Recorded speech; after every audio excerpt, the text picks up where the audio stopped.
d'accord merci Hassana d'accord Walf macha allah am nañu ñaari nominé Néménéta Sambou ak Kidi Ndiaké on les souhaite bonne chance ma bàyyi la nga indi sa contribution ci Hassana lu mu wax. waaw tout à fait xam nga journalisme moi je suis d'avis que tout état démocratique ce baromètre bi nga xam ne moom nañ koy nattee presse daf ci bokk mais souvent ñun dans nos démocraties on a l'habitude souvent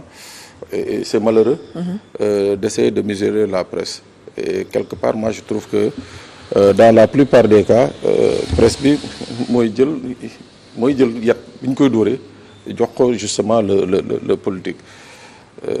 mais avec les nouvelles démarches yi nga xam ne gis naa les nouvelles autorités di ko def je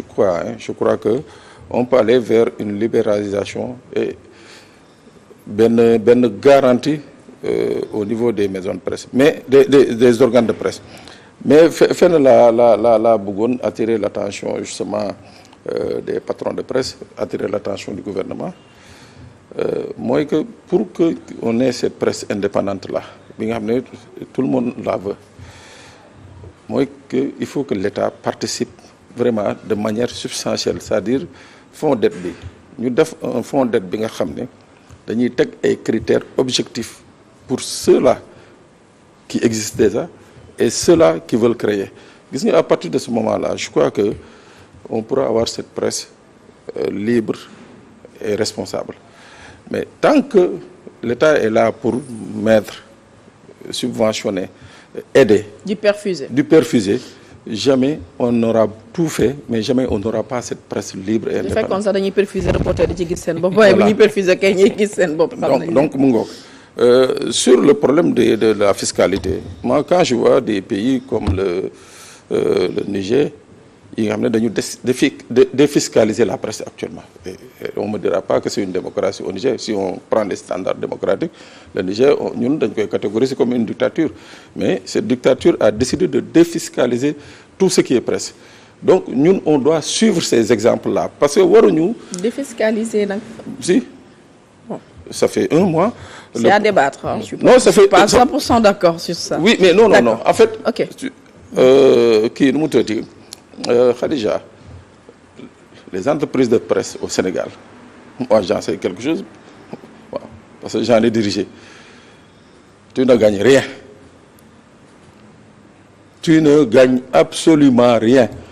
su weesoo justement cette politique de convention bi nga xam ne mooy jàppale justement la presse le marché de la publicité n'est pas équitablement réparti donc li waroon tax justement organe wala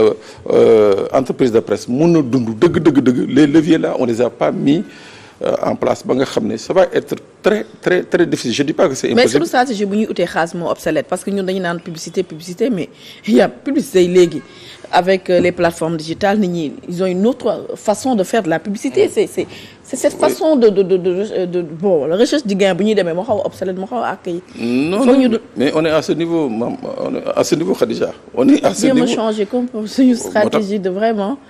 uti ji xaalis pas tout le temps la publicité di focaliser. mais qu'est-ce qu'on peut proposer aujourd'hui tey je dis aujourd'hui ce qu'il y a sur la table c'est les conventions c'est la publicité et c'est quelques partenariats. mais c'est-à-dire il faut aller beaucoup plus loin c'est-à-dire que tey jii moom laa la doon wax léegi suñu gënoon structurer le fonds d'aide par exemple dans le cadre d'une recherche ou dans le cadre d'une documentation que l'État accepte de mettre des enveloppes à disposition des groupes de presse ou bien des journalistes ñuy liggéey loolu moi je crois que ça va aider justement à desserrer l'étau mais tant que il y a cette mainmise bi nga xam ne régulièrement État day subvenir wala di dimbale ça va être très difficile on n'aura pas des groupes ou bien des entreprises de presse yi nga xam ne qui seront pérennes c'est-à-dire on va travailler li ñuy liggéey moom la ñuy dépenser waat sans pour autant faire du bénéfice et pour dire la vérité quand on crée une entreprise c'est vraiment pour faire du profit c'est pas vraiment du mécénat c'est pour faire du profit moo tax foofu laay waxee il faut que l'État mette les moyens qu'il faut ni mu ko defee dans d'autres secteurs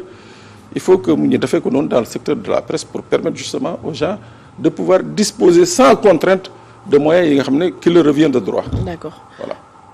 sa analyse ci les propos de Pape Sané si l'État injecte autant d'argent ci presse est-ce que su boobaa sax dina am impartialité bu nit ñi di xaar ci journaliste ci traitement de l'information. xam nga man moom dama jàpp dara xam nga ni ñuy wax rek ku la jox yenn saa yi xam nga wolof ni mu koy waxee ku la jox. ku la abali bët fu ko neex ngay xoolee man loolu lay xawti bàyyi xel par rapport ak fond bi man. gëm naa ne war nañu yegg ci yeneen niveau. par rapport ak li xam ne moom la ñuy soxla ci koppar c'est vrai li mu ko waxee nag là on a que le fonds d'appui et le fonds d'appui est un fonds d'appui et de garantie. yenn saa yi nit ñi dañ koy jàppee ab koppar boo xam ne maanaam chèque la boo war a ñëw rek maanaam at bi jeex na da nga war a ñëw ñu jox la chèque nga ñëw. Le reporter ne sent pas l'impact en tant que tel le cadreur ne sent pas l'impact en tant que tel femme de ménage bi nekk ci biir kër gi sax du sentir impact bi en tant que tel c'est-à-dire kenn du xam ne fond bi dugg na après on te dira non dañ ci doon fay bor bi dañ ci amaloon diw bor ainsi de suite waaw fay dañ ci salaire yi ainsi de suite mais dafa war a dépasser loolu dafa war a nekk loo xam ne dafay permettre dans les normes fond bi dafa war a nekk ab somme bu nekk fii boo xam ne man sama entreprise de presse bëgg naa ëllëg j'ai juste une radio ma ne non suba damay lancer wu dans le digital en faisant des podcasts en faisant telle ou telle autre production j'ai besoin de tel nombre de millions nguur gi yore na fonds de garantie bi man nguur gi na ma garantir su ma nguur gi garantiré ma tàmbali su ma paree kat ma ñëw lii ma koy fay ma fay ko man noonu laa ko gën a gisee ci évolution en plus c'est beaucoup plus moderne parce que lu ñu doon defee sax ci ay publicité dem di état la jol vraiment c'est obsolète quoi loi bi bon c'est bien machallah président nee na le ministre astafurlah a engagé les travaux pour changer li xam ne moom mooy loi bi gérer code de la publicité bu Sénégal parce que fi mu toll nii machallah désuète na moo ñu ñun ñi nekk ci plateau bi gëm naa ne presque ñun ñëpp moo ñu mag donc c'est important suñ ko changer le privé itam mën a jot paaram ci li xam ne moom le public bi yore ci part de publicité tax képp koo xam ne agence publicitaire nga jol lépp rek ne man dama ko yóbbu maison mère RTS Soleil wala feneen fu man dina loolu day xaw a andi ab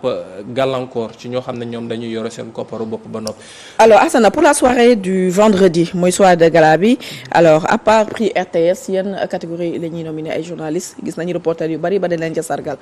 moom suñu bos xam nañu ñooy gagné insha Allah waaw parce que prix Ejicom bi kii di Adji Koundé Dieye ak Mélanie Aminata Samb waaw dem nañ fa wone seen bopp indi ndam bi fii ci Walfadjri te insha Allah ce sera la même chose ñanco donc alors yan catégorie la ñuy nominé à part prix RTS waaw am nañu la prix télévision bi xam ne c'est le directeur général de la RTS Pape Alé Niang moom moo ko parrainé donc c'est la RTS mooy prix RTS télévision on a aussi prix presse en ligne bi xam ne day jël les productions yi xam ne nit dañ koy def au-delà parce que presse en ligne soo ko waxee yenn saa yi nit dañuy yem ci ne non article bu mu war a def la rek mais c'est un peu plus vaste parce que cette année-ci machallah pour xam naa ne peut-être gars yi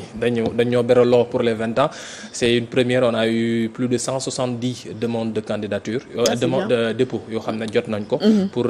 yi xam ne moom mooy dossier catégorie yu ñu war a mën a déposer et aussi damay beral sama loxo bopp itam pour les cellules yi xam ne dama jàpp ne yenn saa yi c'est l'âme de ce métier muy nos amis les correspondants ren ji machallah on a eu beaucoup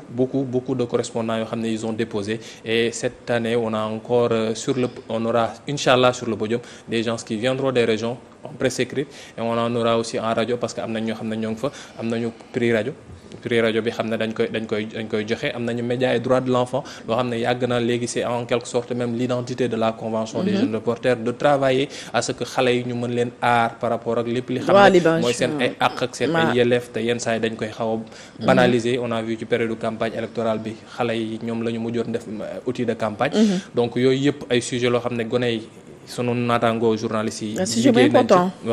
liggéey nañ ci le prix presse en ligne mu nekk fii on a aussi radio on a télé et on a la presse écrite am nañu photojournalisme am nañu prix photojournalisme parce que yenn saa yi dañ leen di exclure damay fàttali ne les caméramans sànq léegi maa ngi koy wax pour ñoom ñu xam ne on les a pas exclus on a dit les professionnels des médias code de la presse loolu la wax kon donc ñoom suñu nekkee ci âge bi xam ne ci la ñu nekk muy 35 ans ils sont jeunes reporters et on les accueille les su ma doon def benn situation mooy prix aussi pour les BDistes ah. waaw bu defee ay ñoo xam ne ils ont fait plus de 20 ans dans le métier ñu mel ne ay ñoom tonton Adjar ak ñeneen. ñu leen di ñu sargal leen aussi ah. am nañu sargal quand même parce que ça fait maintenant 5 ans yoo xam ne année bu ne dañuy sargal des doyens de la presse. ñoo xam ne dans le métier c'est pas nous qui le disons mais quelquefois seen ay compères. dama lay jox Khadija exemple. exemple fii am nañu ko ma Alaaji Saliou Bey récemment yenn saa yi da nga ciy gis ñoo xam ne da ngay ñëw nga leen kaay ma sargal la parce que ay nit nee nañ ma yow mii kat def nga lu am solo ci métier bi ay nit ñoo xam ne respecté nañ leen dans le monde de la presse ils te disent non man de balaa nga maa sargal demal sargal ji diw.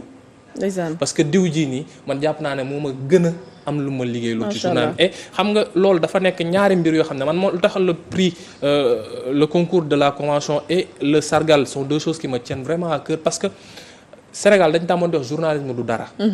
à un moment donné yàq nañ dara journalisme mais maintenant soo demee ba ñëpp xale yi ñëpp di xëccoo pour mën a def benn production boo xam ne da ngay wax ne ce sont mes pairs qui m'ont jugé et qui ont dit que j'ai fait la meilleure production ci réew mi loolu ndam la parce que reconnaissance bu journaliste mën a am c'est la reconnaissance faite par les pairs critique bu journaliste mën a jot mu nekk critique bu koy metti mooy critique boo xam ne c'est les pairs qui lui font la critique mais pas critique boo xam ne day jógee feneen wala reconnaissance buy jógee feneen et c'est donc loolu moo am solo ci concours bi et le sargal aussi c'est important ñuy delloo njukkal ñi xam ne ñun jàpp nañ mais monteurs yi ak techniciens yi Alaaji Saliou Bey sargal nañ ko ren quand même waaw mais monteurs yi ak régisseurs yi nee nañ ñoom sargaloo leen ba léegi de. mais barka si jéem nag moom. non ñoom ñëpp ñoo ngi ci biir sargal nañ fi ba sargal fi chauffeur. les chauffeurs yoo xam ne ils ont fait pour la presse ñoo xam ne ci chaîne de valeur lañ bokk mais chauffeurs yi ñoo gën a sonn parce que man su ma waree dem reportage xaw a tardé chauffeur bi laa njëkk woo harcelé ko su ma demee reportage war a yónnee quelque chose pour le midi chauffeur bi laa njëkk harcelé alors que ñooñu ñoo nekk soo wàccee guddee ñoom la yóbbu donc ñooñu ils se sont ñoo xam ne ci biir lañ bokk donc muy régisseurs yi muy cadreur bi muy maquilleur yi muy ñi xam ne ñoo ngi ci biir ñëpp nañ jàpp ne c'est l'affaire de tous parce que la convention man li ma ci gën a neex c'est ce que je dis c'est pas une convention renfermée entre quatre murs ci mbirum benn rédaction la du mbirum rédaction c'est l'affaire de tout le monde. Alors Pape Sané Atlantique am na ay nominé wala. Non. On a même